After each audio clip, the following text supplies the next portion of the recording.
Preventive maintenance and troubleshooting. I'm gonna take 2 weeks talking about preventive maintenance and troubleshooting. Preventive maintenance is the equipment is running. It's in good condition, you just go to do preventive maintenance. Like your car, when you go to the dealership every 5,000 miles, do preventive maintenance. That prevent it from going out of service. Troubleshooting, and it's when it's not working. That's when the real challenge comes in, and your expertise will come in. And again, don't be afraid if you don't figure it out right away. It takes a while. And sometimes we get something called tunnel vision. You're looking only at this and this only. You don't look at the wiring. Why is it not working? Look at the wiring here. But you might have to look broad and look at the equipment coming from the line voltage. And at some point, we had to go and measure line voltage. The pen detector will show me voltage, but not enough. So you have to go and measure what is the incoming line voltage. Is it 120, or is it 60, or what's happening? Again, the more you do this, the more experience you will gain. Okay? Up to now, we know all the electrical components of a boiler.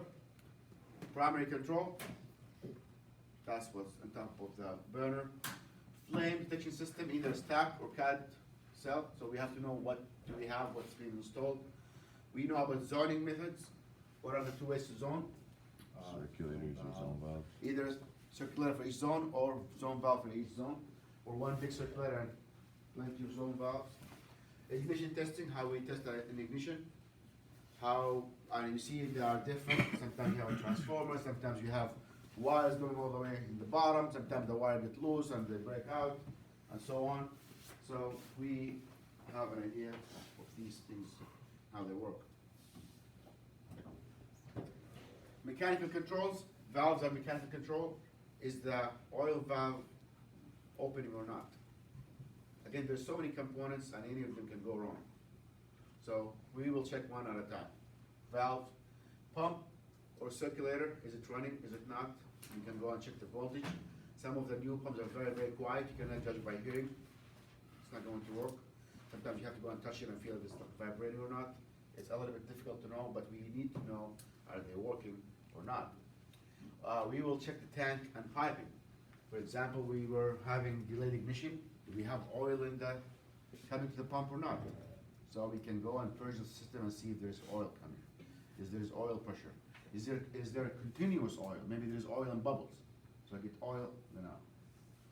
Burst of air and bubbles and so on. So we want to make sure that we have the proper tank and piping, and we have oil. Many times, you keep troubleshooting for 3 hours and you find out the tank has no oil. That is the first thing you check. Do you have oil? People do not look at the oil. Some oil tanks do not have Gauges. yeah. Ask Bill about one of the most common heat calls. What is it? Emergency switch. Yes. It's one of the most common things. Somebody shut off the emergency switch in the kitchen and think it's not getting power. Emergency switch, start with the obvious. It's always the simplest things. Do not go too deep. Emergency switch, oil, air being blocked, no power, control panel. Check with the simple things and make sure you do it correctly. Do not just do it halfway. Some of those control panels, they don't trip all the way, like halfway. So it's good to go back and forth. Remember this. When they trip, they don't go all the way left. They stay in the middle. And visually, if you look at them, they seem a little bit like the same, but it's not. They're all the same color. So go all the way, open and close, and reset the whole thing to check. Heat exchanger inside the boiler, make sure it's not broken. You can check that visually. And also ask questions. Ask the owner questions. The more questions you ask and write them down, the more information you start to gain. Again, your perspective is different than the owner's perspective. Check draft and vents. So again, if you have a lot of smoke, look at the draft, look at the vent. Is it sturdy? Is it in place? Is it shaking? Does it have a door? And so on. And if you have smoke, is it open? Is it clogged? Maybe something got into it during the off season and it got clogged and it's not venting air. Some of the routines. Preventive maintenance is one of the most important. Why? Again? Safety? Safety, what else? Also, just like the fact of efficiency, right? Yeah, every year you don't do combustion testing, the efficiency will go down. You start with 87, 85, and there's a card. If you have a contract with a good company, there's a card that records all the stuff that they did. So you see the efficiency goes down every year, meaning that you have to go and clean your chamber. You have to go and scrape and clean those heat exchangers and coils. Otherwise it will go down. And also it will prevent you from having issues. So we took out the nozzle yesterday, the nozzle was black, full of soot. So that should have been something that will change. Real preventive maintenance, that will be replaced. Also prevent major breakdowns. Small things that can accumulate and can cause a big problem. If we have a water leak, that can cause a big problem where you have uneven heating in the tank and eventually it will break. So we want to do, how many times do we do preventive maintenance? Once a year? Once a year. Nobody does that. A lot of people do not do that. They wait until it breaks. But it's good to have. A lot of companies now, they have what they call a maintenance contract. So you pay the company for the 5 years contract and it spreads out and they will come every year and do maintenance. And also, when you call them, they'll come fix it for like small price. It's a good idea and they come up with this idea so you will not prevent having maintenance because you don't want to pay the bill. So you only pay for 5 years, okay, 5 years lump sum, let's say like $1,000 and you're all set. If we have an emergency call, we'll come and fix it, which is very comforting. So a lot of people do that. So, and in doing that, they will have you call and schedule maintenance. So for them, it's a good idea because probably the $1,000 or $2,000 for 5 years, it's not gonna be exceeded. And they'll send somebody and they will guarantee somebody to go there every year to do the maintenance. For example, when you lease a car, for 5 years, you have to take it to the 5,000 meters. Otherwise, the lease is voided and you have to pay a penalty. So that's a good way to force you to do the preventive maintenance. It does the same thing for cars. I don't know anybody who does the preventive maintenance until the warranty is over. Once the warranty is over, they will, okay, we're done. We're not doing this. BMW now, they give you free oil change for life. Who? BMW. Really? Every 1,000 miles, because they don't want to deal with the reputation of their engine breaking because you did not change the oil. That's So 1,000 miles? 5,000. Oh, okay. And now they have also synthetic oil, it goes for 10,000 miles. Okay, Even come fif- over, we'll do it for free. Even 15 now. Yeah, but depending on the engine specification, those engines are very, very delicately engineered. So the oil viscosity does change a lot of the clearances and it will break the engine and then it will ruin the reputation of the company. Oh yeah, BMW's engines always fail. Well, it fails because you're not doing the preventive maintenance. Well, other cars are not doing it. Our engine is designed this way. So you know your product, you know how it functions, you know what you're supposed to be doing, and there's ways to make the client or the user abide to the preventive maintenance. Safety, efficiency, reliability, and cleanliness. You want clean combustion, you want system to be running in an efficient way, and you want to perform when you need it. Nothing more frustrating than a cold day where you turn on the boiler and there is no heat. Or one of those cold days when it just like goes in safety. And good luck trying to call somebody at that time. Nobody will come over. They'll come and maybe give you some space heaters and tell you to deal with it. You know, a lot of people actually this winter, I think in January, where they came after a big leak or big problems, like, oh, we're sorry, we don't have anybody available now. And we'll give you some space heaters. You go to Walmart and buy space heaters and just heat the house using electricity. So that will cost you around like $7,000 or $1,000 for that month until they are free to come see it. The wait time for like maintenance is around 6 to 4 weeks. You're completely booked out. That's good for business, right? That means you guys in high demand. So they want people who actually work. I was in Enfield Mall and they had a lot of companies that install oil burners and they were looking for reliable technicians. Because again, there's a big demand for that. Okay, safety PMs, check all the control systems that they are working. So again, take your time. The scheduled maintenance is up to 3 hours, so you have plenty of time to go check the controls. What are we checking? That actually is doing what it's supposed to do. That if there's no flame, it will cut off. If there is no water, try all the possible scenarios and see if it's actually doing what it do. A lot of people do not do those checks. So, again, and that's what actually goes in your record, that you actually do all the checks.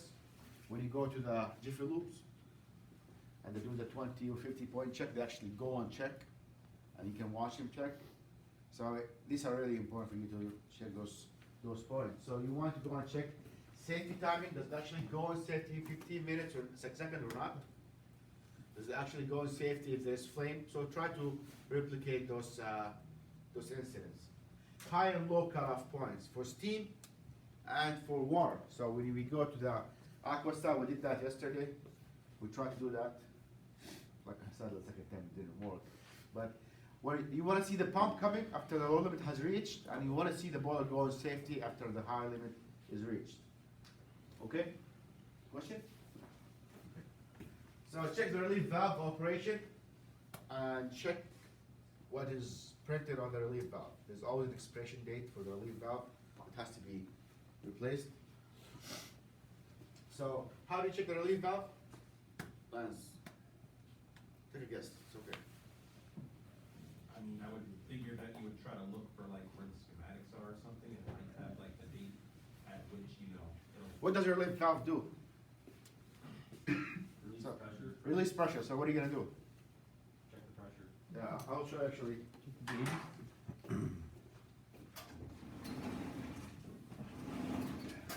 It's a very, very simple operation. Check the relief valve. Don't you open it up and see if water comes out? That's a relief valve. If you look at it, it has the manufacturing specification, and this tag usually has a printed date on it. So you turn on, this is the top of the boiler. It goes actually in here. You turn on the boiler, and what do? How do you check it? So you lift this, you open it, and it should relieve some steam, and you close it, and it should shut off the steam. If you close it, it does not shut off. What does that mean? It has to be replaced. So this is how you check it. So if somebody tells you, oh, you broke my relief valve, no, I was checking it, and actually it is broken. It was not doing the function. So you go there, you check it, you go take it back. If it's still leaking, which probably if it's there for more than 2 years, it will still leak because the seat is not sitting correctly. You go and you change one of these. You give the same specification, the same size. They are between $70 and $150. Just that part. Huh? Just that part. Yeah. And they are required, especially if you have steam. What is the steam pressure setting?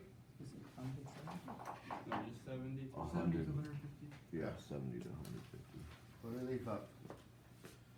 And they have to be changed or recalibrated every 2 years. And again, nobody does that religiously, but you should. So if you wanna do it correctly with the steam system, you have to check that and make sure it's not expired. What is this, the steam pressure for steam boiler in a house? Lance, Say that again, I'm sorry. what is the steam pressure, maximum steam pressure for residential? Residential? Yeah, 150 PSI? I thought it was 15 PSI. No. Huh? 2 PSI. Residential?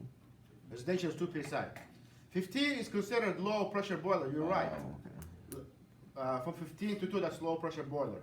But for residential in a house, it should be 2 PSI. So, Can you, yeah. can you have 15 in like an apartment complex? or No, no, I don't think so. Calling me out a lot today. Yeah. I don't know why, yeah. I want you to remember these things. We'll change it up a little bit. The relief valve on steam is what? Huh? What would be the relief valve on the steam? 30.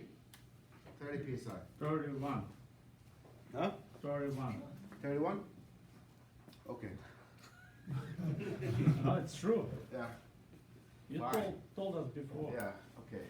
You're gonna split hair with 1 PSI, fine. Could be a dust man. Check the relief valve operation and the PM due date. Perform a smoke test. How do you perform a smoke test? Last. I just started to think of mine. Can you repeat that? How do you check smoke test? Or no? Just no. Combustion? Lambert, where do you check the smoke test? where do you take the smoke? From here or here? Top. There's a hole in here where you go with a plunger and pull some air. It's still the same technology. And the plunger has a small sheet of small paper, and you just go and compare the color. And it's still the same technology since that time. This is how you check the test. This is a small test. Check for carbon monoxide. Probably you have a sensor with you, either portable or one of those combustion testers. So check for carbon monoxide. Check Yes, we do. around the equipment for leaks. February 28th. This class? What kind of leaks? Wait, sorry. Oh, water, oil. Water leaks, oil leaks, a lot of soot accumulation in the vent. That means that there's some kind of leak. Efficiency. Then the last thing, if thing is working, it's fine, you run it, and you wait for half an hour. Then you do combustion efficiency test. Why is that? So who was working on the boiler number 1? Jeremy and Clark. So when we first turned on the burner, what was there? Smoke. A lot of smoke. After 5 minutes, it started like heating up and there's less smoke. So we test for smoke, then we do a combustion efficiency test. We know that the boiler has been stabilized, no lot of smoke, and we do combustion testing. Adjust the air intake, draft, smoke, and fuel flow. Change the nozzle and filter and check for unusual problems. White residue, which means there's a lot of backfire or excess debris. Or if you see that nozzle being charred, you probably should change it. So you'll see that a lot in when you do the efficiency testing. Can you go back What's to it? this Yeah. 1 second? Yeah. So again, the first 2 times it's going to be a little bit like you have to go by the list. But after a while, it's good to have a checklist with you. And actually, I made a checklist here that's also in Blackboard. You can print it and save it on your computer. So this is a checklist. I have one laminated here. So you take it with you and you make sure you checked everything. Don't rely on memory. Because sometimes you forget something. It's good to go with the checklist and make sure that everything is checked.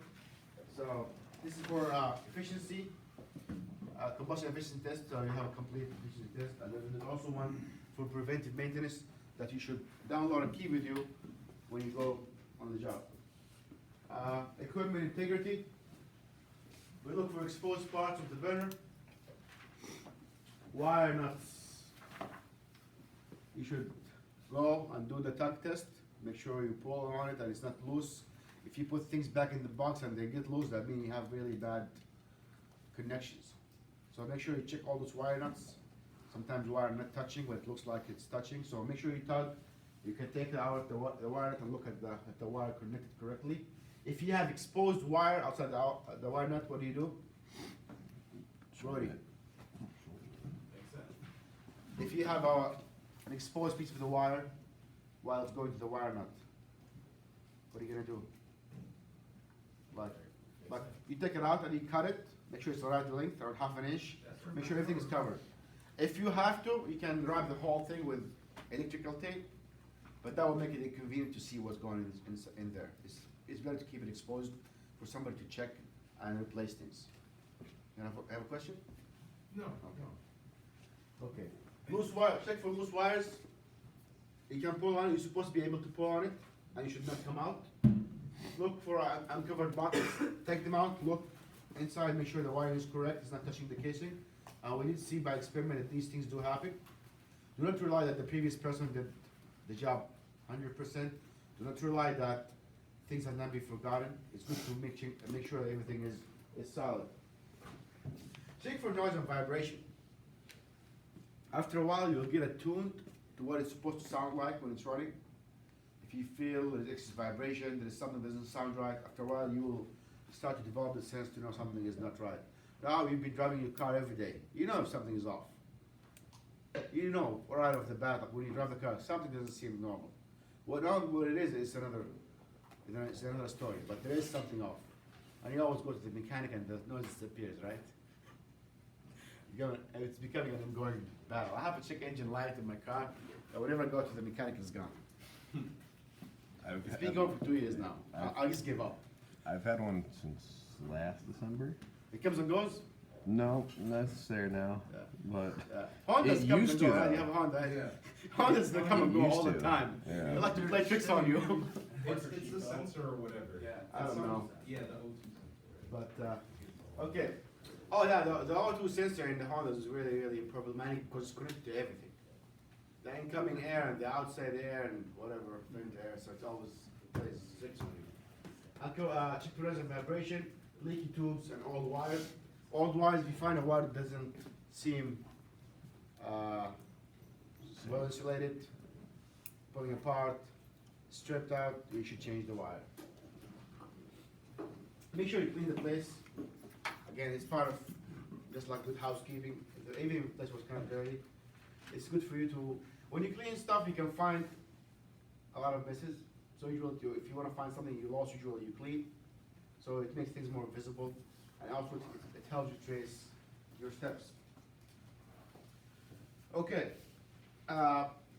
here's a list of tools that you want to have with you on the job. We try to have all these tools in that toolkit. And again, you do not want to use the wrong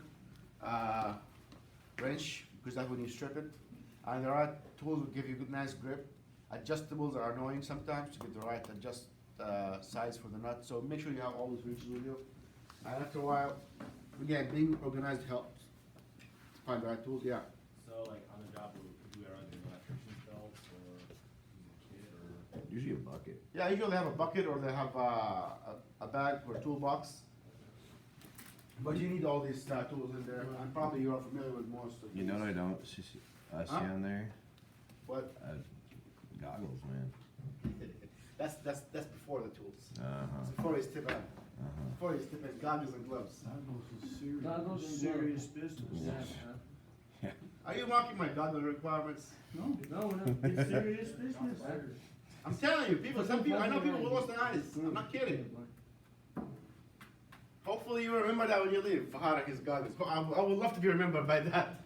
I know, student actually, he lost his left eye using a staple gun, walking the stairs. Wow, that was completely preventable. I know a guy who lost some of his eye function walking in his car.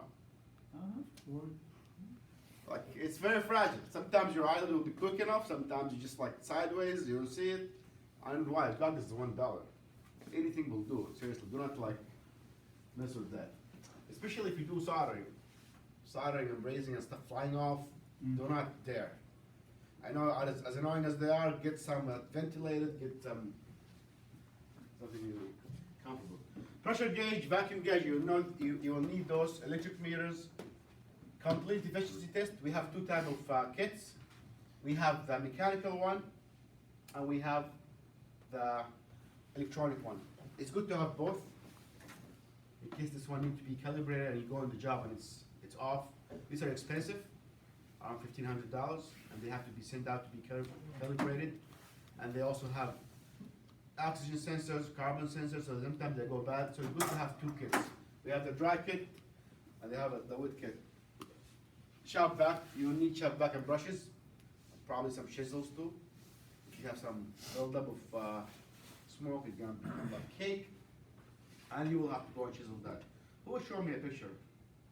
Was it you? Of what? Of a clogged boiler with a lot of accumulation. Me, maybe. Yeah. It's probably me. Yeah, that was a lot. Yeah, well, it doesn't Wire suit my brushes. house anymore. Cleaning brushes, gloves, plastic gloves, or latex gloves, and mechanical gloves as well. Rags and old newspapers for oil, WD-40, your best friend, some towels. WD-40 solved a lot of problems. WD-40 and duct tape. Can fix a lot of things with that. Okay. Tune up procedure. Actually, let me show you the video first, then we can do the review this after spring break, so you can remember that. Yeah, But I have a 20-minute video you can watch with somebody actually going and doing preventive maintenance. So,